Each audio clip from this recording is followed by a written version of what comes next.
Luar biasa sekali. Ini jarang-jarang ada ijazah sanad talqin yang biasanya hanya diberikan kepada murid-murid secara tertutup. Tapi dengan kemurahan hati kiai kita, guru kita, Kiai Haji Muhammad Wildan, beliau memberikannya secara cuma-cuma, secara ringan, tidak pakai syarat ini dan itu. Barangkali karena orang-orang di Banjar ini hatinya memang sudah terpaut kepada Allah Subhanahu wa taala.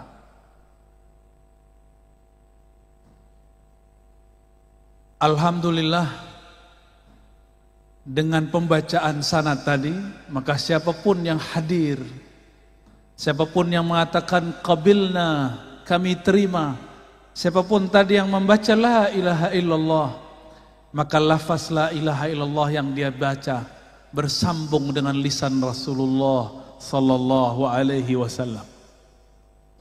Jadi bagi orang-orang yang dia menjaga silsilah keilmuan kepada Rasulullah, lafaz la ilaha illallah pun ada silsilahnya, ada sanadnya. Enggak langsung baca buku, apalagi lewat YouTube, ya. Thariqat baru, Thariqat al-Youtubiyah. Di depan saya banyak ini pengikutnya. Mursyidnya enggak jelas. Tadi saya senang sekali melihat nasyid tahlil la ilaha illallah. Mungkin di Indonesia, bahkan Malaysia, Singapura, Brunei sudah tidak ada penampilan zikir dengan teknik-teknik tadi. Kita boleh sebut ini seni berzikir. Di Aceh masih ada, tapi yang tersisa cuma tarinya, tari saman atau tari rifaiyah. Di Palembang masih ada manaqib Syekh Muhammad bin Abdul Karim As-Samman, manaqibnya, tapi zikir dengan teknik yang khusus. Barangkali di sini mungkin jarang dipakai, ya. Nanti saya akan membantu mencoba. Kenapa kepala itu gerak-gerak? Itu ada rahasianya. Enggak main gerak-gerak aja itu. Itu ada rahasianya kenapa kepala ke kanan, kepala ke kiri. Bahkan kalau dulu, saya tidak tahu masih ada di sini atau tidak, itu bisa sembari berdiri. Masih ada, ya. Kalau kami dulu kasih nama ratib berdiri, ya. Tapi oleh orang yang tidak mengerti, mereka katakan ini Syiah. Betapa jahilnya. Ini ada di kalangan ulama Ahlus Sunnah, bukan dari Syiah. Syiah tiada urusan dengan thariqat zikir. Syiah itu urusannya urusan politik sahabat, urusan politik Ahlul Bait. Mereka tidak urus zikir-zikir begini. Tapi benar adanya sanad kita daripada Sayyidina Ali karramallahu wajhah. Dulu di masa saya masih belia, masih kecil, umur 12 tahun, saya hadir di majelis zikir Tarekat Samaniyah. Guru saya Abuya Al-Hasan Al-Basri, namanya mirip seperti di sanad, tapi beliau Al-Minangkabawi, sedangkan yang di sanad lain lagi. Abuya Hasan Al-Basri, apa karamahnya? Saya belum ditalkin zikir, tapi sudah fana duluan.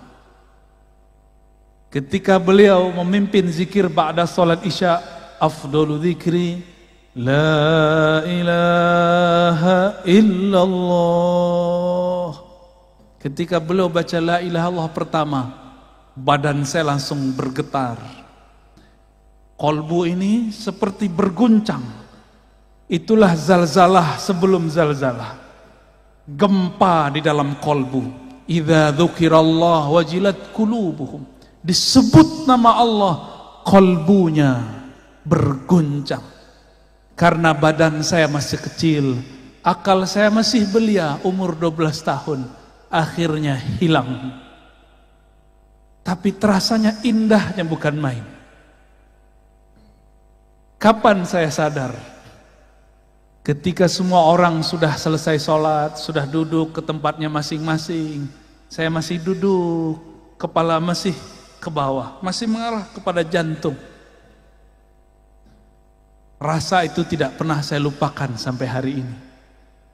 Nikmatnya ketika kalimatullah masuk ke dalam kolbu. Inilah yang diajarkan oleh dulu Datuk Kalampayan, ya, benar bacanya gitu. Syekh Maulana Muhammad Arsyad Al-Banjari. Boleh juga kita sebut beliau Al-Madani karena lama di Madinah.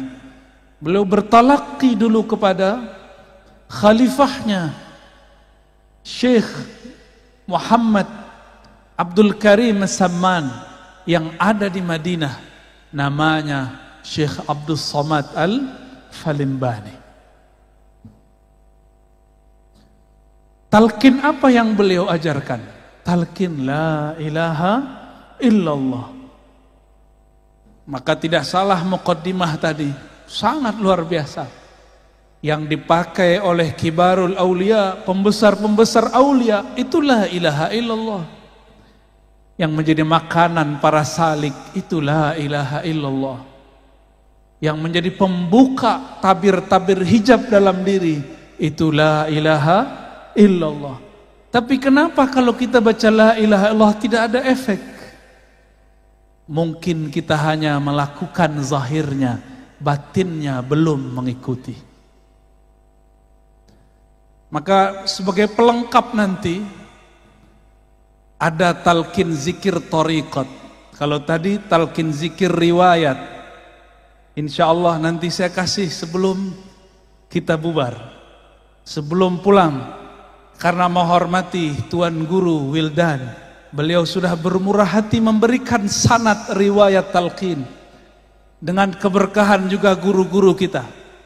Datuk Kalampayan, begitu juga Abah Guru Sekumpul yang saya sangat cintai beliau. Maka kami pun akan talqinkan insya Allah metode zikir baca la ilaha illallah yang musalsal indah ahli turuk sufiyah, yang dulu dipraktekkan oleh para ahli-ahli thariqah. Sehingga tahu kita kenapa kepala bergerak ke kiri, ke kanan, ke bawah. Itu ada rahasianya. Insya Allah tolong diingatkan nanti, ya. Sebelum sampai ke sana, maka kita ambil dalam surat Muhammad ayat 19, Allah berfirman, fa'lam annahu la ilaha illallah. Kita potong saja sampai di situ, ya. Fa'lam, maka ketahuilah. Oleh beberapa ulama diartikan maka ilmuilah,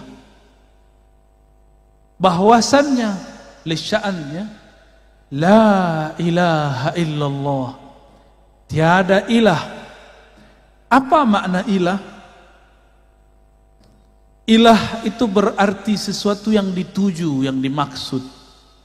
Dalam bahasa Melayu lama, maksud itu artinya tujuan. Maka mereka mengatakan tidak ada yang dituju kecuali Allah. Belakangan kata tuju berubah makna, ada yang mengartikan suka dan cinta. Karena memang kata ilah berarti cinta. Yang benar-benar dicintai hanyalah Allah Subhanahu wa ta'ala. Itu secara teorinya. Tapi tenang, nanti kalau talqinnya lebih mudah, teorinya hilang. Ya, nanti juga sama metodenya. Cuma kalau tadi pejam mata, sekarang ditambah pejam mata, tangannya dinaikkan ke atas. Mengamalkan hadis Imam Al-Hakim, irfa'u aidiyakum, angkat tangan kalian. Nanti tangan ini kita bantu menghantarkan kalimah ke dalam jantung kita, insya Allah. Imam Al-Bukhari menerjemahkan ayat ini, apa kata beliau? Al-ilmu qabla al-qawli wal-amal. berilmu dulu, baru berkata, baru beramal. Kenapa la ilaha illallah kita baca, katanya memberatkan, lebih berat daripada langit dan bumi, tapi kenapa tidak terasa berat di kolbu? Kata orang berdasarkan ayat tadi, jika disebut nama Allah wajilat qulubuhum, jika disebut nama Allah bergetarlah kolbu. Kenapa tidak bergetar? Karena belum fa'lam, belum kenal. Saya ini heran ngelihat Paman Birin kemana-mana pakai sendal sendal apa namanya tuh? Sendal jepit. Masya Allah. Kalau ziarah, orang nggak ngelihat saya, ngelihat beliau. Kalau orang tidak kenal beliau, dikira siapa nih? Wah, kayaknya tamu nih, tamu biasa. Tapi kalau kenal, hormat. Semua orang hormat. Apabila kita tidak kenal seseorang, cuma kenal namanya, maka tidaklah bergetar jika disebut namanya. Tapi kalau sudah kenal yang disebut namanya, namanya diulang-ulang dalam kolbu, itu akan mengguncangkan isi kolbu. Inilah yang dikatakan Nabi SAW, Innallaha harrama 'alan nar, sesungguhnya Allah mengharamkan terhadap neraka, anta musa, untuk menyentuh man qala la ilaha illallah min qalbihi au nafsi, yang membaca la ilaha illallah dimulai dari kolbunya atau dari jiwanya. Maka zikir itu tekniknya mesti dari dalam kolbu atau dari dalam jiwa. Maka berdasarkan itu, zikir yang wusul, zikir yang membuat getaran itu cuma dua. Zikir nafsiyah, zikir jiwa, zikir minda, kata orang-orang jiran. Yang kedua, zikir qalbiyah, zikir qalbu. Mungkin ada yang bertanya, lalu zikir ruh apa? Ruh tidak ada zikir. Ruh itu bukan lagi berzikir. Zikir artinya menyebut. Kenapa kita menyebut? Karena yang disebut belum terasa hadir. Kalau ruh makomnya makom ihsan, maka ia tidak lagi menyebut-nyebut, karena yang disebut sudah hadir. Kalau saya nih belum ketemu Tuan Guru Wildan, saya sebut, oh Guru Wildan, Guru Wildan, Guru Wildan. Tapi kalau sudah ketemu, berani nggak sebut begitu? Berani nggak? Wildan, Wildan, oh kurang ajar itu, ya. Berani? Kita karena belum merasakan hadirnya Allah, maka kita sebut Allah, Allah, Allahu, Allah, Allah, Allah hak. Kita zikir begitu karena belum terasa hadir. Kita hadirkan dengan menghujam, itu belajar menyebutnya. Kalau sudah hadir, yang tadi disebut oleh Tuan Guru kita, wahdatus syuhud atau fana'us syuhud, fana dalam memandang, maka zikirnya bukan lagi menyebut, zikirnya adalah memandang. Pilih mana? Jatuh cinta seseorang, sebut-sebut nama dia, atau ketemu dia kita pandang-pandang? Pilih mana? Sebut-sebut atau pandang? Kita suka seseorang, wajahnya indah, wajahnya cantik, wajahnya gagah. Kalau sudah ketemu disebut-sebut nggak? Atau terdiam dalam memandang? Yang mana? Maka zikir orang yang hadir bukan lagi menyebut. Zikir orang yang sudah hadir adalah memandang. Lalu mendengar, dua aja. Memandang, mendengar. Memandang, mendengar. Tapi ternyata di atas itu ada makom lagi. Itulah makomnya Nabi. Apa makomnya Nabi? Fakana qaba qausaini au adna. Jarak antara Nabi dan Allah ibarat dua busur atau lebih dekat dari itu. Kalau sudah dekat bisa ngobrol enggak? Maka inilah maqam hiwar ma'allah, berkalam-kalam dengan Allah. Sayyidina Musa itulah maqamnya. Nabi Muhammad au adna, lebih dekat daripada itu. Itulah maqam Sayyidina Muhammad sallallahu alaihi wasallam. Suatu kali Nabi Musa alaihi salam dalam hadis yang sahih berkalam-kalam kepada Allah. Apa kata Sayyidina Musa? Ya Rabb, khussani bidzikrin. Tolong istimewakan aku, khususkan aku dengan satu zikir. Barangkali riwayat ini sudah sering kita dengar. Lalu Allah mengatakan, Ya Musa, qul la ilaha illallah. Wahai Musa, cukuplah engkau membaca la ilaha illallah. Apa kata Sayyidina Musa? Ya Rabb, ini zikir dibaca oleh orang awam ataupun khawas. Tolong khususkan aku dengan satu zikir saja. Apa kata Allah? Ya Musa, seandainya kalimah la ilaha illallah itu ditimbang dengan langit dan bumi, maka satu kalimah itu yang ikhlas lebih berat daripada langit dan bumi. Maka nanti di akhirat akan ada sekelompok orang tidak punya amal apapun, maka dia mau digiring oleh malaikat azab. Tiba-tiba Allah berkalam. Dalam riwayat Imam Tirmizi disebutkan bahwa Allah kemudian mengatakan, wahai malaikatku, bedahlah dadanya, perhatikan denyut jantungnya. Ternyata jantungnya bergetar dulu menyebut la ilaha illallah. Diambillah jantungnya itu, ditimbang dengan semua dosanya. Dalam hadis Imam Tirmizi dikatakan, dosanya sepanjang mata memandang. Tapi ketika ditimbang dengan kalimah la ilaha illallah, apa yang terjadi? Semua dosanya kalah. Yang menang kalimatut thayyibah la ilaha illallah. Jadi ini kalimah bukan main-main. Maka jangan main-main dengan kalimah la ilaha illallah.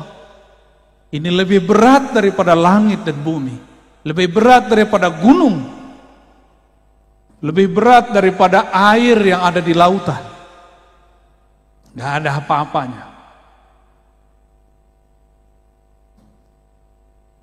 Maka Sayyidina Musa kemudian berzikir la ilaha illallah. Dalam riwayat lain, disitulah terjadi dialog panjang antara Nabi Musa dan Jibril. Beliau melihat di ufuk, suatu ujung bumi, banyak sekali umat. Kata Nabi Musa, hai Jibril, itukah umatku? Kata Sayyidina Jibril, betul. Lalu beliau diperjalankan lagi ke negeri yang lain. Maka Sayyidina Musa melihat umat yang lebih banyak daripada umatnya. Kata Sayyidina Musa, hai Jibril, itu umat siapa? Umatku juga? Nabi Musa sudah gak yakin, karena umatnya banyak dulu ingkar. Kata Nabi, kata Sayyidina Jibril, wahai Musa, itu umat akhir zaman. Kita di akhir zaman bukan? Di akhir zaman. Namun Nabi Musa kepedean. Bril, itu umat saya bukan? Saya enggak yang jadi nabinya. Nabi Musa sama Jibril itu udah kayak orang kenalan, bro panggilnya. Bro Jibril, itu umat saya bukan? Bukan, kata Jibril. Oh, kok bukan saya jadi umatnya? Kata Sayyidina Jibril alaihissalam, itu umat akhir zaman. Kalau gitu, saya aja jadi umat akhir zaman. Maka memintalah Sayyidina Musa, ya Allah, jadikan aku nabi umat akhir zaman. Apa kata Allah? La ya Musa, tidak wahai Musa. Nabi akhir zaman itu Muhammad sallallahu alaihi wasallam. Disitulah beliau angkat tangan, ya Rabb, kalau begitu jadikan aku salah satu dari umat akhir zaman, umat corona, ya. Jadi jangan sedih jadi umat corona, nikmati. Inilah dulu yang diminta oleh Sayyidina Musa. Di akhir zaman ini semua bala bencana ada, banjir ada. Ini Banjar lagi panen banjir Pak Gubernur, ya. Kita berdoa semoga segala Allah selesaikan, ya. Nanti diberikan jalan insya Allah, amin ya rabbal alamin. Siapa yang terkena musibah semoga tetap bersabar. Innallaha ma'ana. Itu Nabi Musa. Dulu pernah doa nggak? Ya Allah, dulu di alam sana pernah doa nggak? Gak ingat kan? Gak ada yang ingat, saya juga gak ingat. Tapi sebenarnya kita dulu semuanya berdoa. Dulu di alam arwah semua kita dulu berdoa.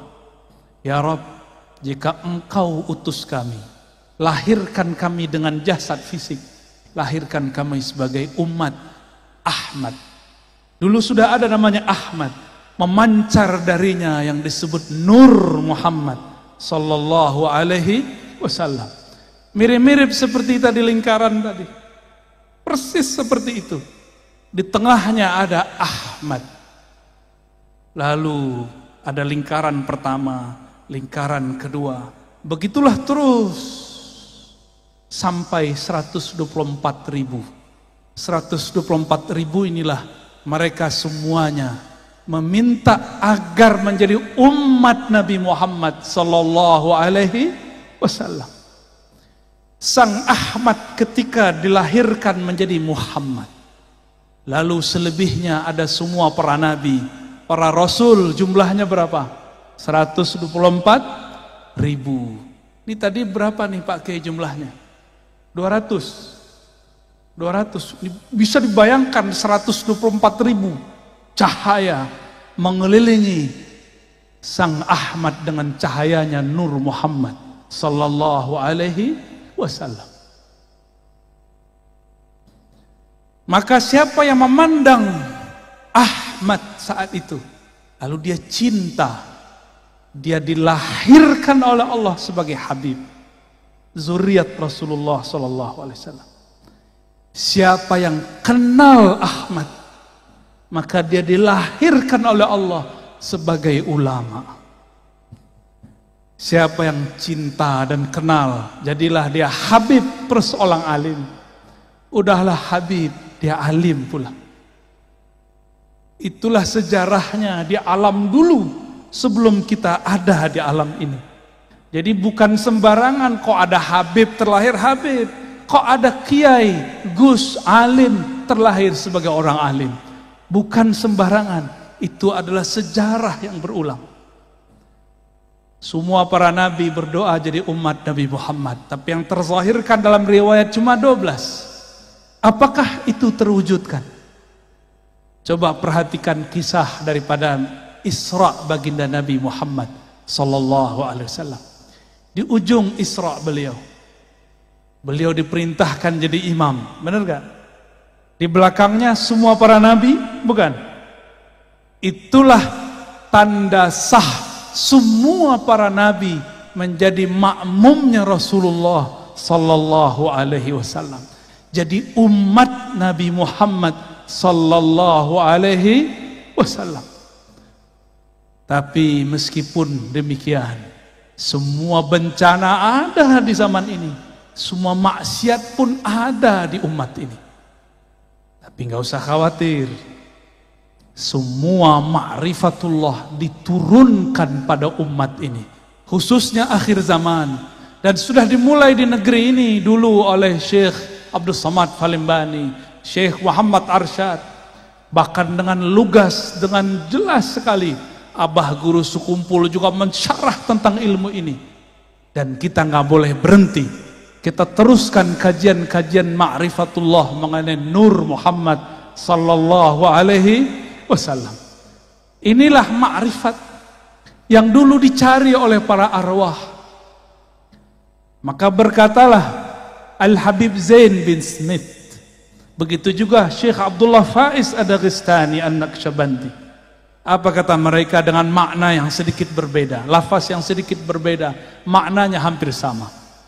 Siapa yang wafat, meninggal, mati, belum cukup suluknya, riyadhahnya, belum cukup ma'rifatnya, maka dia, jika dia seorang mukmin, dia mesti menyempurnakan jika masuk alam kubur. Jadi jangan dikira masuk kubur langsung ketemu Allah. Belum tentu. Orang masuk kubur disidang dulu, man rabbuk. Kecuali seperti tadi saya dijemput oleh timnya Paman Birin, keluar dari pesawat langsung ada yang jemput, nggak perlu lewat-lewat tempat biasa. Itu kalau kenal yang punya, yang mimpin negeri Kalsel, yang menguasai rajanya alam barzakh, yang boleh membantu di padang mahsyar siapa? Baginda Rasulullah sallallahu alaihi wasallam. Maka siapa yang kenal beliau, sering menyapa beliau, sering berselawat kepada beliau, nanti beliau kirim orang-orangnya untuk menjaga kita. Bahkan jika kita ini orang spesial, Rasulullah sendiri yang menyambutnya. Kalau disambut oleh Rasulullah, berani nggak mungkar nakir tanya? Mungkar nakir langsung bilang, siap Pak Wali. Bukan wali kota, waliullah. Gak berani mungkar nakir sentuh. Kenapa? Karena dia kekasih Rasulullah sallallahu alaihi wasallam. Maka yang ditanya di kubur cuma dua, mukmin, munafik. Adapun wali nggak ditanya. Wali ini ada dua, wali Allah, wali setan. Itu nggak ditanya. Pilih mana? Hadirin pilih mana? Wali Allah apa wali setan? Wali Allah lah. Wali itu artinya bukan orang sakti. Wali itu artinya yang cinta kepada Allah. Mungkin gak cinta tanpa kenal. Mana ada orang jatuh cinta tapi gak kenal? Mungkin gak? Gak ada kita cinta seseorang gak kenal. Kita kalau senang seseorang, kita cari namanya di Facebook, kita search namanya di IG, Instagram, kita cari-cari kalau ada di Google. Itu namanya ma'rifatul asma. Maka jatuh cinta pertama mencari nama, nama yang dikasihi. Semakin kenal nama, semakin kenal yang punya nama. Maka orang-orang yang kenal Rasulullah pasti dia menyimpan nama-nama Rasulullah sallallahu alaihi wasallam. Oleh karena itu ulama kita dulu buat kaligrafi indah mengenai nama-nama, ditulis dengan sangat bagus dalam kitab-kitab salawat, dipelajari, disyarah oleh ahli-ahlinya. Karena kenal Rasulullah dimulai dengan kenal nama. Begitu juga kepada Allah. Siapa yang kenal kepada Allah, maka kenalnya, mengertinya dengan nama-nama lebih banyak daripada yang tidak mengerti. Minimal kalau mau menjadi wali Allah level pertama, kuasai dulu ilmu ma'rifatul asma'il husna, ilmu mengenal asma'ul husna. Maka harus ada majlis syarah al asma'ul husna. Saya lihat ada beberapa ulama di sini yang mensyarah itu. Semoga tambah banyak, tambah banyak. Mungkin sebagian ahli hikmah menggunakan kata-kata asma untuk jadi wirid dengan angka-angka tertentu. Itu kalau mau jadi ahli hikmah. Tapi kalau para pecinta, dia tidak perlu angka-angka. Disebut saja nama Allah, sebut saja Rahman, Rahim. Namun kalau ingin belajar ilmu angka, ada ilmunya, disebut ilmul hurufi wal a'dad, ya. Ilmu huruf, ilmul hurufi wal a'dad, dan itu ada babnya. Hadirin hadirat yang dimuliakan Allah. Suatu kali dalam riwayat yang tadi dibaca, ada orang datang kepada Rasulullah. Siapa orang itu? Ternyata mantunya sendiri, Sayyidina Ali karramallahu wajhah. Beliau ini sudah membuka jalan untuk kita, karena gelarnya babul ilm, pintu ilmu. Maka tiada sesuatu berlian yang ada di dalam kota ilmu kecuali melewati pintu Sayyidina Ali karramallahu wajhah. Maka tiada tariqat sufi di muka bumi kecuali lewat Sayyidina Ali.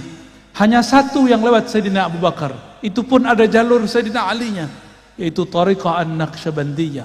Selebihnya melalui Sayyidina Ali karramallahu wajhah. Begitu juga 4 mazhab. 4 mazhab semua imamnya terhubung sanadnya kepada Sayyidina Ali.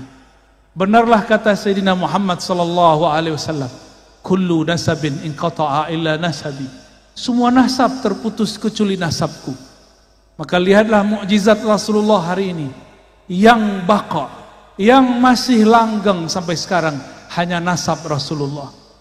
Nasab kita mungkin cuma 6, 7 sampai ke atas. Sedangkan nasab zuriat Rasulullah sampai Nabi Adam. Lalu beliau mengatakan, wa kullu sanadin inqata'a ila sanadi.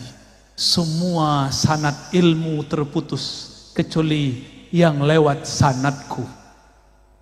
Itulah pentingnya tadi kenapa Tuan Guru kita membacakan sanad. Imam Abu Hanifah pernah berguru kepada Ja'far Shadiq. Apa kata beliau?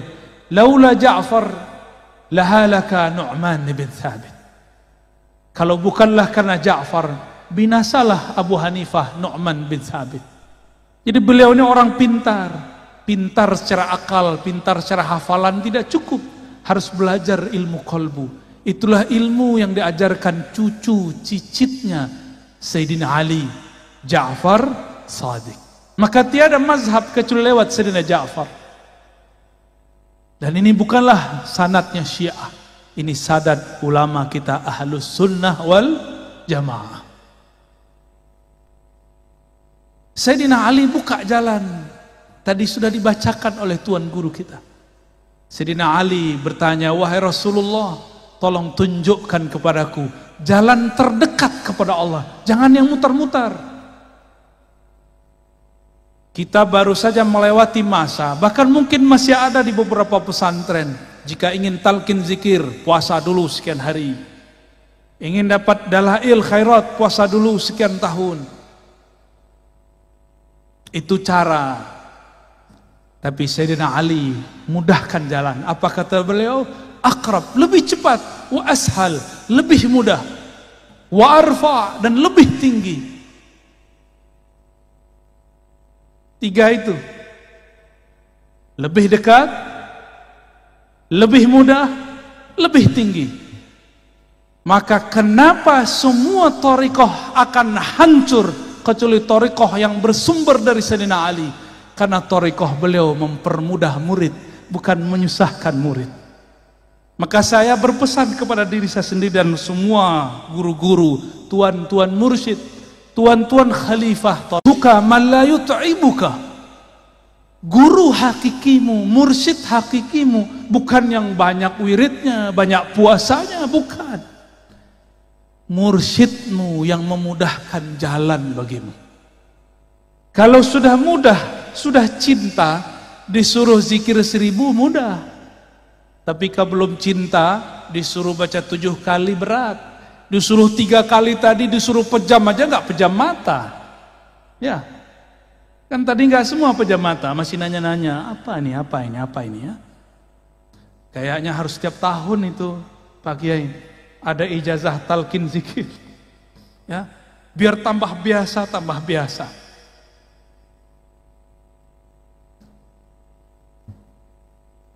Saya dapat sanad ijazah Thariqah Samaniyah daripada Abuya Masri.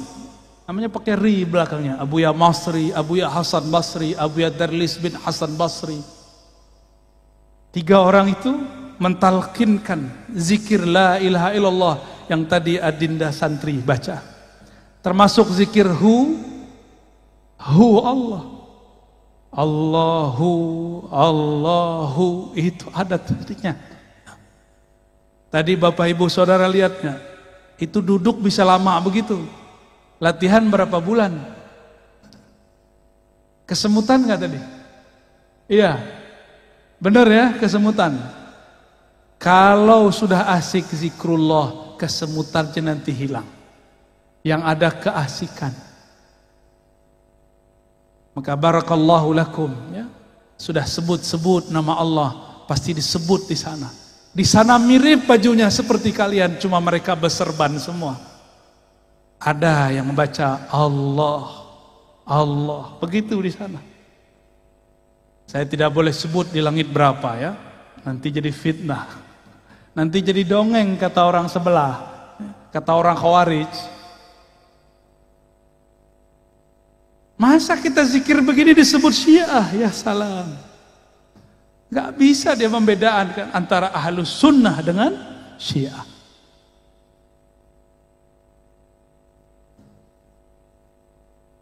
Sayyidina Ali kemudian dipanggil oleh Nabi. Apa kata Sayyidina Nabi SAW? Wahai Ali, hendaklah engkau banyak-banyak dawamkan zikrullah dalam khalwatmu, dalam sepimu, dalam sunyimu. Kata Sayyidina Ali, kalau itu saya tahu wahai Rasulullah. Gimana caranya? Lalu Nabi SAW mengatakan, barulah muncul teknik, itu namanya teknik zikir. Wahai Ali, supaya jiwa dan kolbu itu ikut serta dalam zikir, muncullah teknik berzikir. Bahasa Arabnya kaifiyatuz zikr. Kaifiyat berzikir, tata cara. Pikiran kita kalau zikir macam-macam enggak? Kalau lagi sholat, benar. Hatta Paman Birin kalau sholat pikirannya kemana-mana, jujur ya Pak. Para kiai kita sama, saya sama. Bedanya, saya diajarkan guru bagaimana cara memagar pikiran. Kita pagar dari 7 arah. Ada caranya. Udah dipagar dari 6 arah. Ternyata yang paling bahaya yang dari dalam ini. Maka Nabi mengatakan kepada Sayyidina Ali, ya Ali, aghmid ainaik. Wahai Ali, pejamkan kedua matamu. Kenapa mata mesti dipejam? Karena 2 mata ini penghalang pikiran, hijab bagi kolbu. Kalau mata masih memandang, maka basirah dalam kolbu terhalang. Maka dipejamkan mata. Disitulah kalimah yang tadi dikatakan Tuan Guru kita dapat ditanam, dicangkul dalam kolbu. Jadi kalau mata masih dibuka, terhalang oleh pikiran. La ilaha illallah, gak jelas perginya. Ya, perginya kemana-mana. Tapi kalau mata dipejam, tinggal telinganya. Telinganya difokuskan. Fokuskan kepada lafaz guru. Supaya tangan tidak kemana-mana. Di hadis Imam Hakim, irfa'u aidiakum, angkat tangan kalian. Ada teknik begitu. Makanya jangan heran, di kitab-kitab lama masih ditulis kalau zikir itu tangannya diginikan. Allah, Allah, masih ada di sini. Itu bukan ajaran Syiah, itu ajaran Ahlus Sunnah wal Jamaah, diangkat tangannya. Bedanya kalau muridnya sahabat, gurunya Rasulullah, sekali angkat tangan, wusul sahabat Rasulullah. Kita ada berkali-kali angkat, nggak usul-usul juga. Makanya diulang, dilatih lagi, sampai-sampai kemudian kaki pun ikut bergerak. Jadilah dia gerakan-gerakan zikir. Alladzina yazkurunallaha qiyaman. Orang-orang yang berzikir tidak hanya lagi duduk, tapi juga sedang berdiri. Itu dalilnya. Bahwa boleh berzikir sembari berdiri. Al-Muhaddis Al-Kabir Al-Azim Sidi Abdul Aziz Al-Ghummari. Barangkali Tuan Guru pernah ketemu beliau, ya? Kawan daripada Syekh Yasin Al-Fadani. Itu kalau zikir beliau ikut jingkrak naik ke atas. La ilaha illallah, badannya naik. Ulama ini kan udah jarang olahraga, maka cocok sekali zikir saman tadi untuk zikir para kiai. Ya. Pulang-pulang makan nasi kebuli, ya. Apalagi ada kambing, ya salam, kolesterol. Kalau ulama zikir banyak, gerak kurang, ngajar banyak, kolesterol. Maka zikir tadi itu menjadi riyadhah tidak hanya bagi kolbu, tapi juga bagi badan. Zikir itu panas. Kenapa ada orang latihan-latihan supaya badannya keren, apa namanya, six pack, petak-petaknya ada 6. Ya, apa yang dilakukan? Latihan berulang-ulang mengangkat berat. Benar? Sama jika kolbu mau dibuat six pack, jika kolbu mau dibuat kuat, maka lafaz kalimah la ilaha illallah yang beratnya lebih berat dari langit dan bumi harus berulang-ulang dihunjamkan, dipukulkan, dihentakkan ke dalam kolbu. Barulah kolbu itu nanti menjadi lansing. Maka dia bergerak sangat lincah, cepat tanggapnya.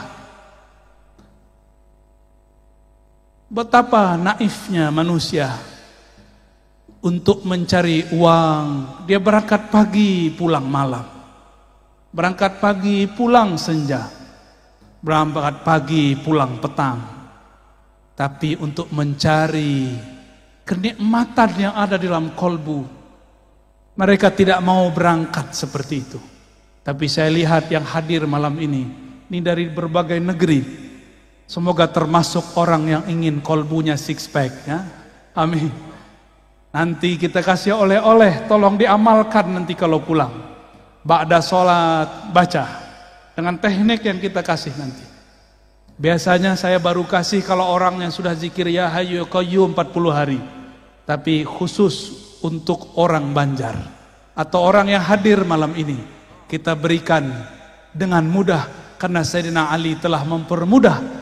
Guru kita Tuan Guru Wildan juga sudah mempermudah ijazahnya. Insya Allah. Mau langsung atau nanti? Tar dulu ya. Jam berapa nih? 11 sampai jam berapa kita? Wah. Gimana, udah kesemutan belum? Kasih saya tisu dong satu.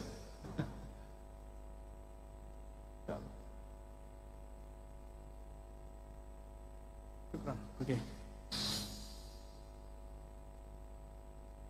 Jadi rumus kalau orang mau ahli dalam kolbu sama seperti rumus jika ingin kuat secara badan. Betapa aneh orang sakit jantung, katakan dokter sama dia, wahai Tuan, supaya sehat jantung Anda, jalanlah setiap hari 30 menit. Benar? Jalanlah 1 jam, jalanlah 1 kilo, 2 kilo. Kalau dokter yang berfatwa, kita dengar. Sekarang ada kiai, ada guru, ada ustadz, ada para syaikh.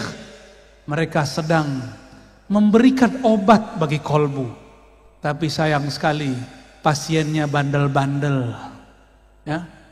Zikir itu banyak, tapi zikir yang dapat jadi obat tidak banyak. Sebagaimana obat itu banyak, tapi yang efektif mengobati badan harus sesuai dengan resepnya dokter. Dokter itu bukan orang yang cuma belajar sebentar, setahun, 2 tahun. Dokter itu kuliahnya 4 tahun, praktek koasnya 2 tahun, 6 tahun, baru bisa mengobati badan. Apalagi kalau ingin mengobati kolbu.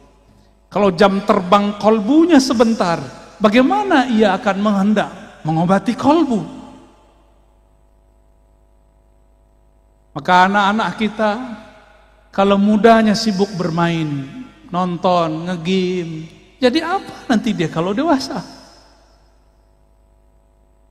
Kalau bapak-bapak ini masih sibuk nonton, bagaimana nanti dia ketika ajal datang? Harus punya satu waktu dia berkhalwat, bersepi-sepi dengan Allah Subhanahu wa ta'ala. Maka Nabi berkata kepada Sayyidina Ali, "Ya Ali, ghammid ainaik." Wahai Ali, pejamkan matamu. Lalu isma' minni salasan, dengarkan aku baca la ilaha Allah 3 kali. Ini diperdebatkan caranya. Isma' minni ini apakah setiap baca la ilaha illallah lalu kita ikuti la ilaha illallah, atau tunggu dulu sampai selesai la ilaha 3 kali baru kita ikuti? Ini perbedaan ahli thariqah. Saya dapat dua-duanya. Ada guru saya mengatakan, "Qul la ilaha illallah." Kita baca la ilaha illallah sampai 3 kali. Ada juga guru seperti Tuan Guru Wildan tadi. Beliau baca dulu 3 kali, baru kemudian kita ikut 3 kali. Cuma ada yang belum disebut di riwayat itu. Adanya di riwayat Imam Bukhari. Apa kata Nabi tadi?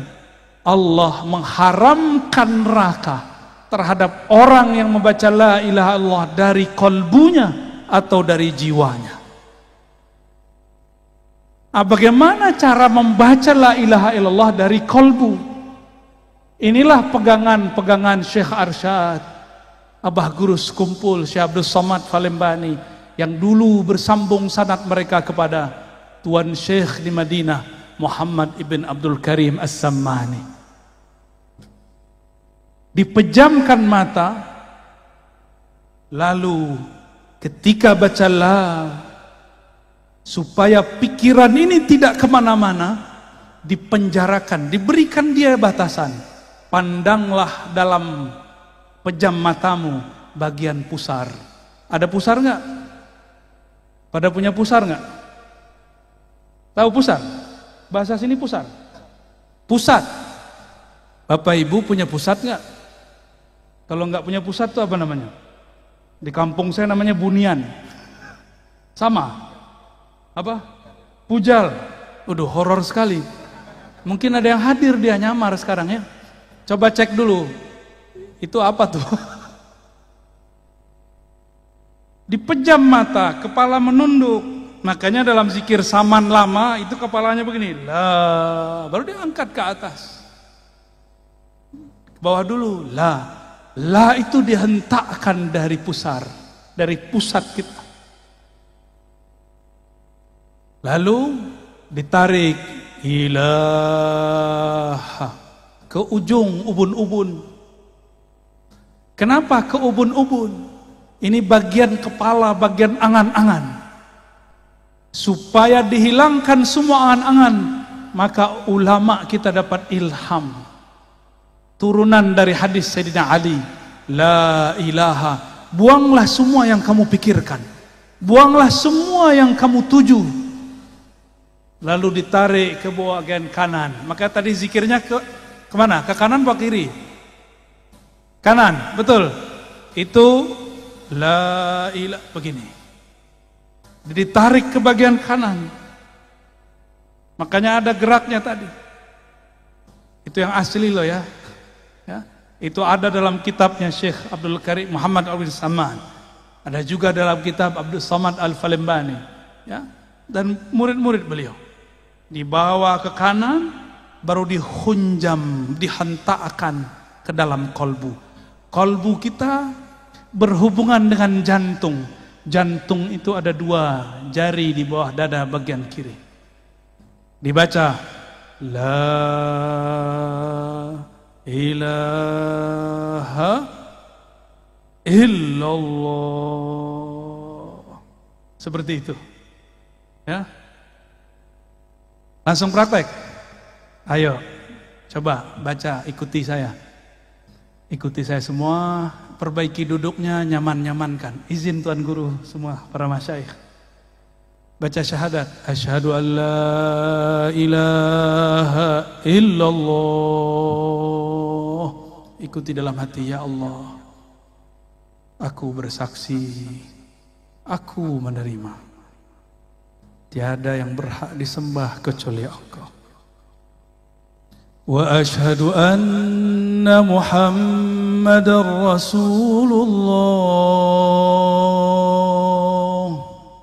Aku bersaksi, aku menerima, aku berikrar bahwa Nabi Muhammad adalah Rasul Engkau. Ikuti istighfarnya. Astaghfirullah. Ikuti. Astaghfirullah. Baca pelan-pelan. Ya Allah, ampuni dosa mata kami. Ampuni dosa mataku yang memandang yang haram. Astaghfirullah. Turun ke bagian sampingnya, telinga. Katakan, ya Allah, ampuni dosa telingaku, mendengarkan kalam-kalam yang tidak Engkau ridhoi, mendengarkan aib, bahkan aib guru kami, aib kawan kami, aib sesama kami. Ampunkan dosa telinga kami, ya Allah. Baca. Astaghfirullah.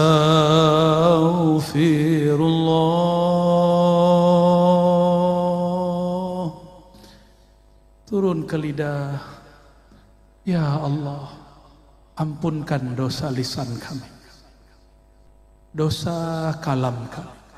Pernah menyakiti orang tua kami, pernah menyakiti guru kami, tanpa disadari menyakiti orang-orang terdekat kami, pasangan kami, anak-anak kami, tetangga kami, kawan-kawan kami, yang kami sadari, yang tidak kami sadari. Ampunkan lisan kami, ya Allah. Kembali ke otak. Astaghfirullah. Ya Allah, di dalam pikiran kami, di dalam otak kami, terdapat banyak kosakata-kosakata yang tidak baik, kata-kata yang vulgar, yang jorok. Terdapat file ingatan-ingatan kepada hal-hal yang tidak pantas kami ingat. Kami pernah dulu menyimpan maksiat dalam pikiran kami, ya Allah. Maka malam ini, ya Allah, dengan istighfar ini, ya Allah, bersihkan isi pikiran dan otak kami, ya Allah. Kita turun ke tangan dan kaki, kita istighfarkan. Astaghfirullah. Ya Allah, tangan ini mungkin dulu pernah mengambil yang tidak jelas hukumnya. Kaki ini dulu pernah melangkah kepada yang Engkau tidak ridhoi. Tangan ini pernah makan tanpa menyebut nama Engkau. Bahkan mungkin tangan ini pernah memegang sesuatu yang haram, ya Allah. Ampunkan satu tetes darah di tangan dan kaki kami, ya Allah. Turun kepada perut kita. Istighfarkan isi perut kita. Astaghfirullah. Ya Allah, perut ini pernah makan sesuatu tanpa menyebut nama Engkau. Perut ini pernah diisi dengan makanan yang tidak jelas hukumnya di sisi Engkau. Bahkan mungkin, ya Allah, dulu pernah perut ini memakan yang haram, ya Allah. Atau dulu pernah orang tua kami salah makan, ya Allah. Ampunkan isi perut kami, ya Allah. Yang menjadi darah setetes, ya Allah. Yang menjadi satu sel di tubuh kami, ya Allah. Yang menjadi satu helai rambut, ya Allah. Ampunkan isi perut ini dari selain Engkau, ya Allah. Turun kepada kemaluan, kehormatan kita. Istighfarkan diri ini yang hina, yang dulu pernah berbuat durjana. Astaghfirullah. Ya Allah, kami ini hina ya Allah. Zahirnya terlihat soleh ya Allah, batin kami banyak maksiat ya Allah. Zina hati ya Allah, zina badan ya Allah. Ampunkan semua ini ya Allah. Pindah ke dalam hati, istighfarkan hati kita. Mungkin ada sombong, ada merasa lebih pintar, merasa lebih soleh daripada orang lain, merasa lebih baik daripada orang sebelah. Istighfarkan kolbu, pegang dadanya, sama-sama pegang dadanya. Katakan, Astaghfirullah. Rasakan degup jantungnya. Ya Allah, ya Allah, kolbu kami penuh dengan penyakit-penyakit, penuh dengan maksiat, penuh dengan kesombongan ya Allah. Baru sedikit amal ya Allah sudah merasa benar ya Allah. Baru sedikit ilmu sudah merasa paling pintar ya Allah. Baru sedikit riadah amalan sudah merasa sufi, sudah merasa wali ya Allah. Ampunkan kolbu kami ya Allah.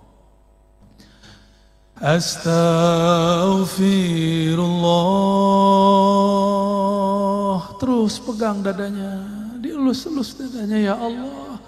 Di dalam dada kami ini ada sifat terburuk ya Allah, sifat iri dengki ya Allah. Kami masih belum percaya kepada jaminan Engkau ya Allah. Ketika kami memandang ada sahabat, tetangga, kawan kami dapat rezeki, kami mengira itu rezeki kami ya Allah diambil olehnya. Kami berprasangka ya Allah, Engkau salah kirim rezeki kepada mereka ya Allah. Ampunkan salah dalam hati kami ya Allah. Ampunkan iri dengki ini ya Allah. Di kalbu ada sifat riya, beramal karena ingin dipandang. Istighfarkan. Astaghfirullah. Ya Allah, di dalam dada kami ini terbersit jika beramal ingin dipandang. Bahkan terbersit ada rasa senang dipuji, harap pujian. Bahkan lebih dalam lagi ya Allah, kami terbersit takut dicaci, takut dimaki. Maka kami menampilkan kesolehan palsu ya Allah. Ampunkan riya dalam kalbu kami ya Allah.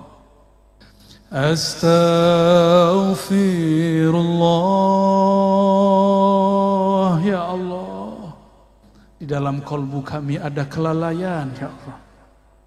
Ada lalai mengingat Engkau ya Allah. Bahkan kami lalai mengingat Engkau dalam ruku dan sujud kami ya Allah. Bagaimana mungkin ya Rabb salat ini diterima, baru saja takbir kami lupa lalai kepada Engkau ya Allah. Ampunkan salat kami yang tidak khusyuk itu ya Allah. Ampunkan baca Quran yang tidak tulus ini ya Allah. Ampunkan kolbu kami yang keras ini ya Allah. Ampunkan kolbu kami yang malam ini ingin menyebut nama Engkau, tapi belum tersentuh ya Allah. Terakhir kita istighfarkan orang tua, pasangan, keturunan, anak-anak, tetangga, bahkan semua umat kita istighfarkan. Astaghfirullah. Ya Allah, dosa kami kepada orang tua kami banyak ya Allah.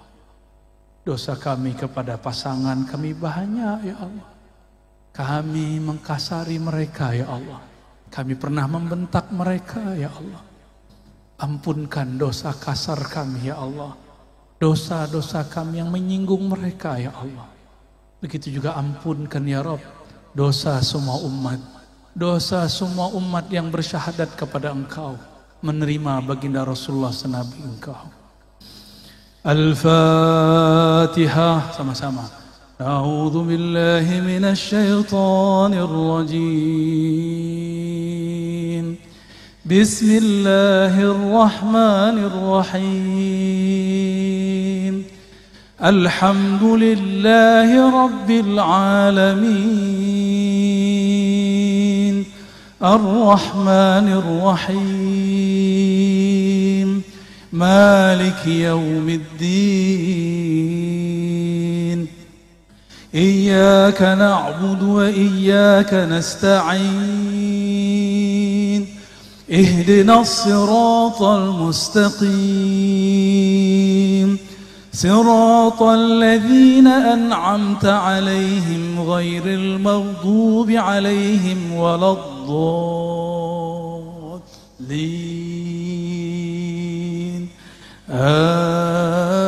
آمين. Al-Ikhlas Syarif. Bismillahirrahmanirrahim. Baca surah Al-Ikhlas.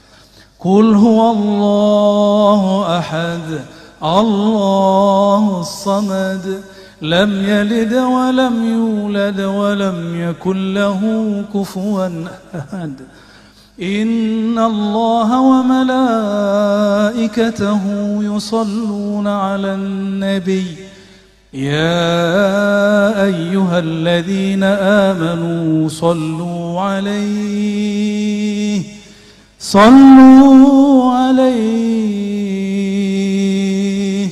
Sallu alaihi wa sallimu taslima. Mari merindui Rasulullah sebelum kita talqin. Baca, ikuti saya. Allahumma salli ala Sayyidina Muhammad. Allahumma salli ala Sayyidina Muhammad. Salli ala Sayyidina Muhammad. Ikuti, baca dengan lisan yang lirih, yang lembut. Ya Allah, sampaikan salam rindu kami, sampaikan salam dari ruh kami kepada ayahanda ruh kami, Nabi Muhammad sallallahu alaihi wasallam. Allahumma, sama-sama, Allahumma salli ala Sayyidina Muhammad. Ya Allah, sampaikan salam kami, rindu kami, cinta kami kepada baginda Nabi Muhammad sallallahu alaihi wasallam. Sampaikan maaf kami ya Allah, kalbu ini ingin merinduinya tapi tidak dapat merinduinya. Ingin memandang wajahnya tapi mimpi pun kami belum dapat ya Allah. Ingin memandang keindahan akhlaknya tapi akhlak kami belum seindah akhlaknya ya Allah. Allahumma salli ala Sayyidina Muhammad. Ya Allah, sampaikanlah ya Rabb, rahmat Engkau, kasih sayang Engkau, limpahkan jualah kepada ayahanda ruh kami, baginda Nabi Muhammad, Abu Ruh, Nabiyuna Ahmad, Rasuluna Muhammad sallallahu alaihi wasallam. Ikuti sama-sama. As-salatu wassalamu alaika ya Sayyidi, ya Habibi, ya Rasulullah.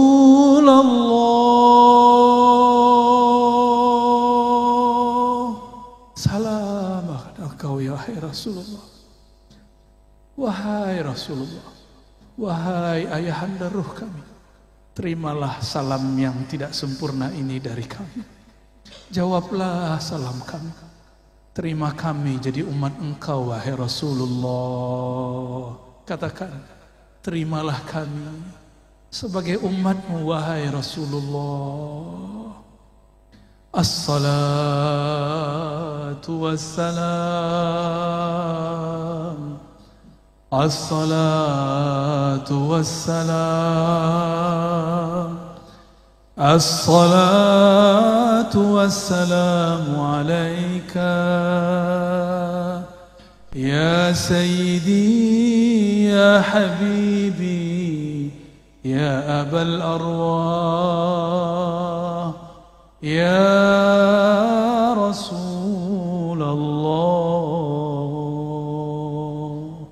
Terima salam kami wahai Rasul. Ikuti saya. Ilahi ya Allah, luruskan niat kami ya Allah. Anta maqsudi, hanya Engkau tujuan kami ya Allah. Wa ridhaka matlubi, hanya ridha Engkau ya Allah yang kami cari. Allahumma a'inna ala zikrik. Ikuti. Allahumma a'inna ala zikrik. Ya Allah, bantulah kolbu kami, bantulah lisan kami menyebut nama Engkau yang berat, nama Engkau Ismul Jalalah Allah, Tauhid la ilaha illallah. Bantu kami ya Allah mensyukuri nikmat-Mu, membaguskan ibadah kepadamu. Coba angkat tangannya ya, satu aja bagian kanan tangannya, lalu di bawah ke pusar, la, ditarik ke ubun-ubun, ilaha, dibawa ke kanan, illallah, hunjam ke kalbu, illallah, dihentakkan ke dalam jantung kita. Jantung berkaitan dengan kalbu. Lagi diulang di atas, la ilaha illallah,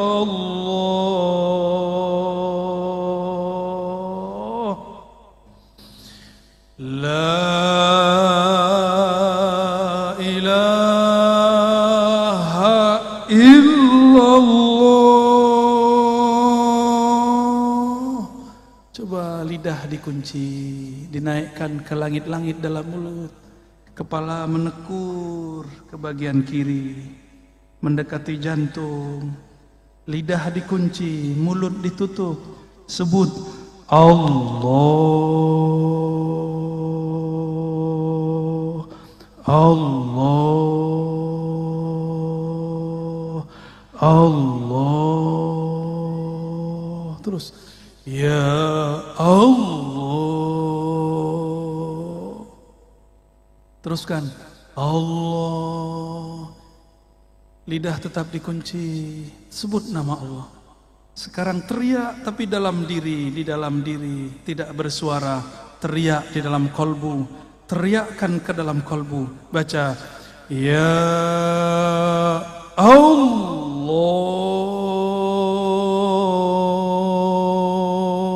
serulah Allah atau serulah Ar-Rahman, qul ud'ullah aw ud'ur Rahman, seru ya Allah, dorong selain nama Allah, bahkan nama sendiri pun ditiadakan. Tiada nama kekasih, tiada nama harta, tiada mobil, tiada rumah, hanya ada nama Allah. Terus baca pelan-pelan, ya Allah, sedalam-dalamnya, selembut-lembutnya, Allah.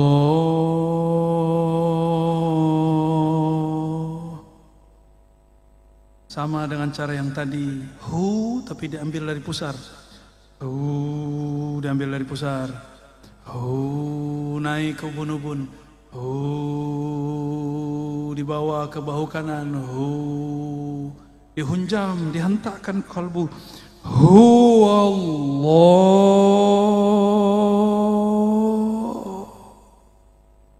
Lagi pelan-pelan zikir kita yang lembut. Dibawa ke ubun-ubun, bahu kanan dihunjam.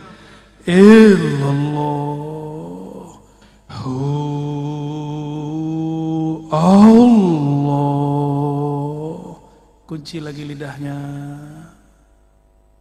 Tutup mulutnya sejenak. Tetapkan nama Allah di kalbu. Allah. Terus 3 kali. Allah. Ya Allah. Baca sama-sama. Muhammadur Rasulullah. Sama-sama. Muhammadur Rasulullah sallallahu alaihi wasallam. Kalimatul haqqi 'alaiha nahya wa 'alaiha namut wa biha nub'atsu wa biha nadkhulu ila jannatika ya rabbal alamin. Diusap ke mukanya. Al-Fatihah. A'udzubillahi minasy Bismillah. Shiratal ladzina an'amta 'alaihim ghairil maghdubi 'alaihim waladdallin. Amin.